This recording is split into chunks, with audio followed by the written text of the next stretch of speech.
यह कहानी गोरिल्ला और गांव की एक कुमारी लड़की की अनोखी कहानी है।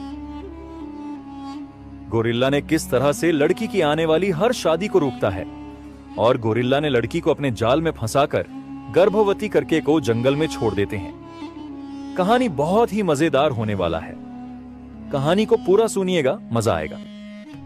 घने जंगल के किनारे बसा एक छोटा गांव जिसका नाम शांतिपुर था। इस गांव का जीवन सादगी से भरा था। मिट्टी के घर, कच्ची सड़कें और चारों ओर हरियाली। लेकिन गांव के लोग इस हरियाली के बीच छिपे जंगल से हमेशा भयभीत रहते थे। जंगल के बारे में कई कहानियां प्रचलित थीं।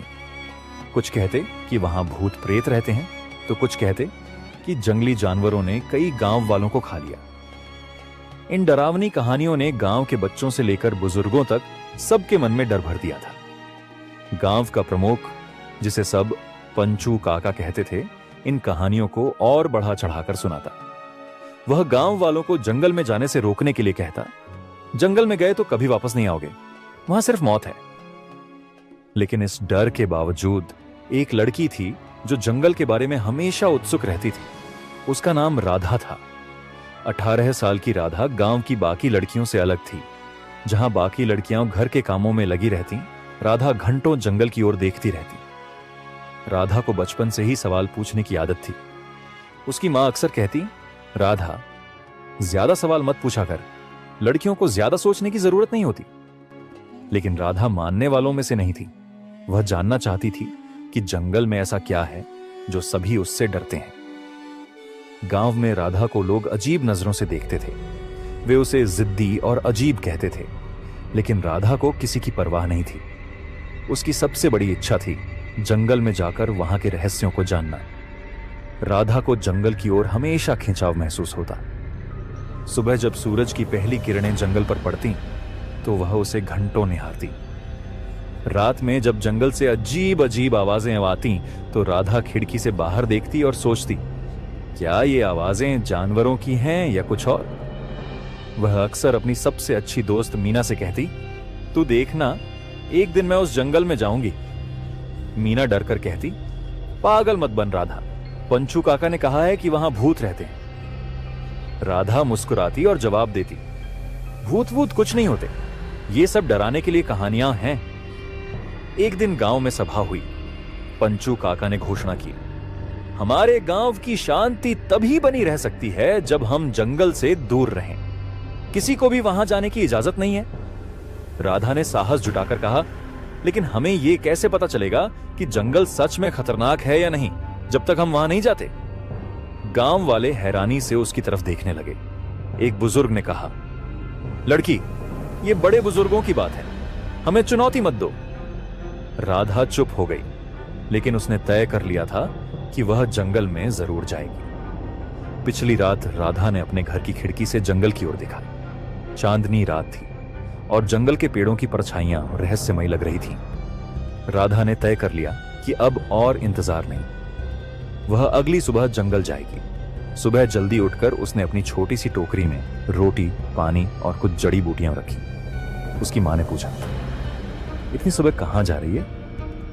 राधा ने झूठ बोलते हुए कहा, मीना के साथ खेतों पर जा रही हूं। मां ने संदेह भरी नजरों से देखा, लेकिन कुछ नहीं कहा। राधा ने धीरे धीरे गांव की सीमा पार की और जंगल की ओर बढ़ने लगी। उसके दिल में डर और उत्साह दोनों थे। जंगल में कदम रखते ही राधा को एक अजीब सी गंध महसूस हुई। यह गंध गीली मिट्टी और पत्तों की थी। चारों तरफ ऊंचे ऊंचे पेड़ थे जिनकी शाखाएं आपस में इतनी गुथी हुई थीं कि सूरज की रोशनी भी मुश्किल से अंदर आ पा रही थी। राधा ने धीरे धीरे चलना शुरू किया। हर कदम पर उसे कुछ नया दिखता।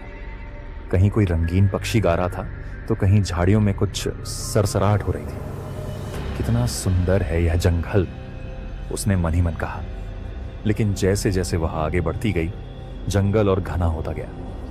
उसे महसूस हुआ कि यह सुंदरता के साथ साथ थोड़ा डरावना भी है। हर आवाज अब उसे और चौकन्ना कर रही थी। चलते चलते राधा ने देखा कि वह गांव से काफी दूर आ चुकी है। उसने इधर उधर देखा और सोचा, अब वापस लौटने का कोई रास्ता नहीं है, मुझे आगे ही बढ़ना होगा। तभी झाड़ियों से अचानक कुछ तेज आवाजें आईं।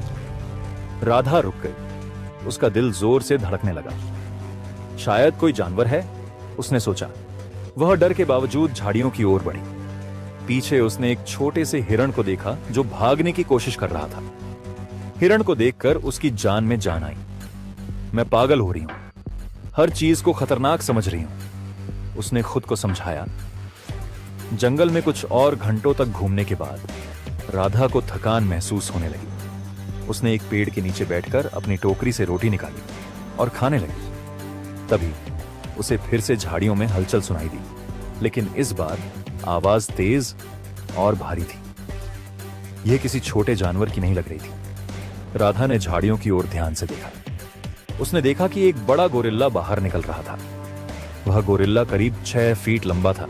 उसकी आंखें चमक रही थीं और वह दर्द से कराह रहा था। राधा डर से पीछे हट गई। उसने पहली बार इतना बड़ा जानवर देखा था। गोरिल्ला ने भी राधा को देखा। वह कुछ कदम उसकी ओर बढ़ा, लेकिन उसके चेहरे पर मासूमियत थी। राधा ने देखा कि गोरिल्ला के पैर से खून बह रहा था। शायद उसे किसी शिकारी के जाल से चोट लगी थी। गोरिल्ला ने राधा को देखा और धीरे धीरे बैठ गया। वह कराह रहा था, लेकिन उसकी आंखों में ऐसा कुछ था जिसने राधा को डरे हुए होने के बावजूद उसके पास जाने का साहस दिया।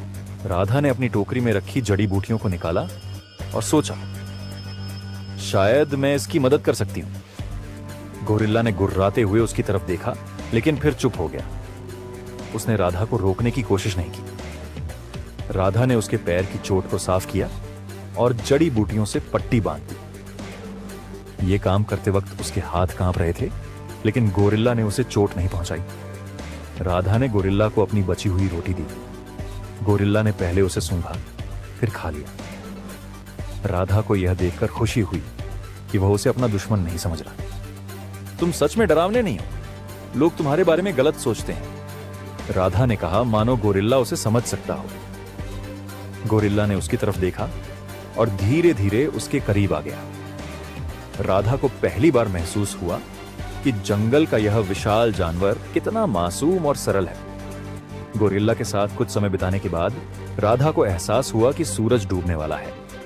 वह वापस लौटने का रास्ता भूल चुकी थी। गोरिल्ला ने राधा की ओर देखा और जैसे उसे अपनी उपस्थिति से सुरक्षित महसूस कराया। राधा ने सोचा, शायद मैं रात यहां बिता सकती हूं। ये गोरिल्ला मुझे कोई नुकसान नहीं पहुंचाएगा। रात भर राधा ने जंगल की आवाजों को सुना और गोरिल्ला को अपने पास बैठे देखा। उसने पहली बार महसूस किया कि जो चीजें हमें डराती हैं, वे जरूरी नहीं कि बुरी हों।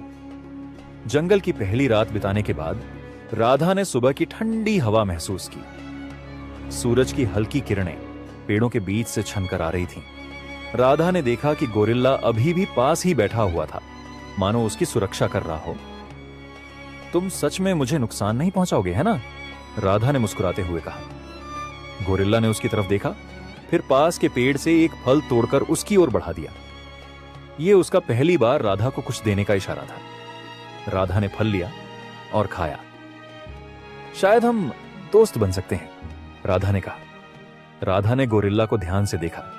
उसकी चाल, उसके हाव भाव और उसकी आंखों में एक अजीब सी मासूमियत थी। वह गोरिल्ला के पास धीरे धीरे चलकर गई और उसके घाव की पट्टी को देखा। गोरिल्ला ने कोई विरोध नहीं किया। राधा ने महसूस किया कि वह अब उस पर भरोसा करने लगा था। कुछ देर बाद गोरिल्ला उसे जंगल की ओर अंदर की ओर ले जाने लगा। राधा पहले थोड़ी घबराई, लेकिन फिर उसके साथ चल पड़ी। रास्ते में गोरिल्ला ने उसे पेड़ से फल तोड़कर दिखाए और कई बार उसे खतरे से बचाया। राधा और गोरिल्ला के बीच अब एक अनकहा संवाद बनने लगा। गोरिल्ला अपने हाव भाव और इशारों से राधा को कुछ समझाने की कोशिश करता। राधा धीरे धीरे उसके इशारों को समझने लगी। एक दिन गोरिल्ला ने उसे एक बड़े पेड़ की ओर इशारा किया, जहां कई पक्षी अपना घोंसला बना रहे थे। तुम मुझे अपने घर जैसा कुछ दिखा रहे हो? राधा ने पूछा। गोरिल्ला ने सिर हिलाया, मानो वह समझ सकता हो। यह संवाद उनके रिश्ते को और गहरा कर रहा था। राधा ने अगले कुछ दिन जंगल में गोरिल्ला के साथ बिताए। उसने जंगल के कई रहस्यों को समझना शुरू किया। उसने देखा कि गोरिल्ला कैसे जंगल के दूसरे जानवरों के साथ रहता है। गोरिल्ला ने उसे उन जगहों से बचाया जहां सांप या अन्य खतरनाक जानवर थे। गोरिल्ला ने राधा को जंगल के फल और जड़ी बूटियां दिखाई जो खाने लायक थीं। राधा ने महसूस किया कि गोरिल्ला सिर्फ एक जानवर नहीं था, वह बहुत समझदार और संवेदनशील था। जंगल में बिताए दिनों के दौरान राधा को अपने गांव की याद आने लगी। उसे एहसास हुआ कि वह बहुत दूर आ चुकी है और गांव वाले अब तक उसे ढूंढ रहे होंगे। मुझे वापस जाना चाहिए, उसने एक दिन गोरिल्ला से कहा। गोरिल्ला ने उसकी ओर देखा जैसे वह उसकी बात समझ रहा हो। राधा ने महसूस किया कि गोरिल्ला उसे रोकना नहीं चाहता, लेकिन वह उसे छोड़ने को तैयार भी नहीं था। राधा ने अगले दिन गांव लौटने का फैसला किया। उसने गोरिल्ला को समझाया, तुम्हें यहीं रहना होगा, गांव के लोग तुम्हें समझ नहीं पाएंगे।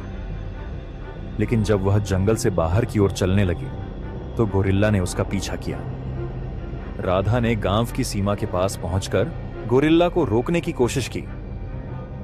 तुम्हें यहीं रुकना होगा, अगर गांव वालों ने तुम्हें देखा तो वे डर जाएंगे। गोरिल्ला ने उसकी ओर देखा, मानो वह उसे समझ रहा हो। वह वहीं रुक गया, लेकिन उसकी आंखों में उदासी साफ दिख रही थी। गांव लौटने के बाद राधा का व्यवहार बदल गया। वह अक्सर अकेली जंगल की ओर देखती रहती, किसी से ज्यादा बात नहीं करती। गांव वाले इस बदलाव को नोटिस करने लगे। राधा का दिमाग ठीक नहीं लग रहा, एक बुजुर्ग महिला ने कहा। पंचू काका ने भी कहा, यह लड़की जंगल में गई थी, जरूर कुछ गड़बड़ हुई है। राधा के माता पिता ने भी उससे सवाल किए, तू जंगल में क्या देखने गई थी, वहां क्या हुआ? राधा ने बस इतना कहा, कुछ नहीं मां, मैं ठीक हूं। लेकिन उसकी आंखों में छुपा रहस्य हर किसी को खटक रहा था। जंगल में गोरिल्ला भी राधा को याद कर रहा था। वह राधा की गंध को पहचानते हुए धीरे धीरे गांव की सीमा तक पहुंच गया। एक दिन गांव के कुछ बच्चों ने राजा को जंगल के पास देखा और डरकर गांव में आकर बताया, एक बड़ा जानवर जंगल से गांव की ओर आ रहा है। यह सुनकर गांव में अफरा तफरी मच गई।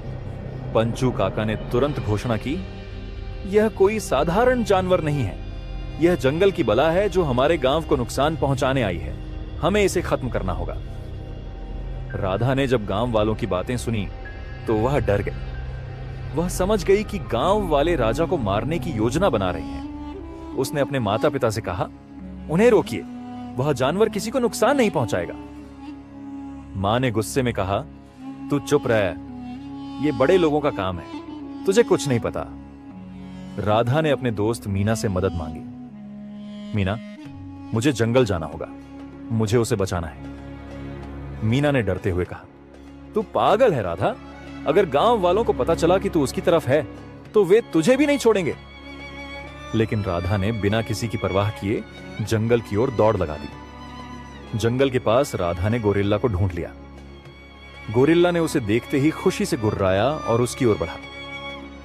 राधा ने उसे गले लगाया और कहा, तुम यहां क्यों आए? तुम्हें गांव वालों से खतरा है? गोरिल्ला ने उसकी बात नहीं समझी, लेकिन उसकी आंखों में राधा के लिए अपनापन झलक रहा था। राधा ने उसे वापस जंगल में ले जाने की कोशिश की, लेकिन तभी गांव वालों की आवाजें सुनाई दी। गांव वाले हथियार लेकर जंगल के पास पहुंच गए। उन्होंने गोरिल्ला को देखते ही हमला करना शुरू कर दिया। गोरिल्ला ने खुद को बचाने के लिए भागने की कोशिश की, लेकिन वह ज्यादा दूर नहीं जा सका। पंचू काका ने चिल्लाकर कहा, इसे मार डालो, यह हमारे गांव के लिए खतरा है। राधा बीच में आ गई और चिल्लाई, रुक जाओ, यह तुम्हें कोई नुकसान नहीं पहुंचाएगा, यह मेरा दोस्त है। गांव वाले हैरान रह गए। पंचू काका ने गुस्से में कहा, तू इस जानवर की तरफदारी कर रही है, यह जंगल की बला है। राधा ने साहस दिखाते हुए कहा, यह कोई बला नहीं है, यह सिर्फ एक जानवर है जो प्यार और देखभाल समझता है। मैंने इसे घायल अवस्था में देखा था और इसकी मदद की थी, यह मुझे कभी नुकसान नहीं पहुंचाएगा। गांव वाले पहले तो राधा की बात मानने को तैयार नहीं थे। उन्होंने गोरिल्ला को घेर लिया, लेकिन गोरिल्ला ने किसी पर हमला नहीं किया। उसकी शांत चाल और राधा के साथ का दृश्य देखकर कुछ गांव वालों ने कहा, शायद यह सचमुच बुरा नहीं है। लेकिन पंचू काका ने अपनी ताकत को चुनौती महसूस की। वह नहीं चाहता था कि गांव वाले राधा की बात सुने। उसने चुपके से अपने आदमियों को इशारा किया और कहा, इसे जंगल से बाहर करो, यह यहां के लिए खतरा है। पंचू काका और उसके आदमी गोरिल्ला पर हमला करने की तैयारी करने लगे। राधा ने यह देखा और गोरिल्ला से कहा, तुम्हें भागना होगा, ये लोग तुम्हें नहीं समझेंगे। गोरिल्ला ने राधा की बात समझते हुए जंगल की ओर दौड़ लगा दी। राधा ने गांव वालों को रोकने की बहुत कोशिश की, लेकिन पंचू काका की जिद के आगे वह हार गई। गोरिल्ला जंगल में भाग गया, लेकिन राधा को छोड़कर जाना उसके लिए आसान नहीं था।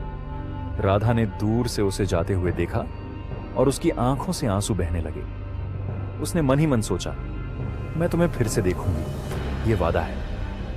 गांव वालों ने सोचा कि उन्होंने खतरे को टाल दिया है, लेकिन राधा जानती थी कि राजा कभी भी उनके लिए खतरा नहीं था। गोरिल्ला के जंगल में भागने के बाद राधा के जीवन में खालीपन आ गया।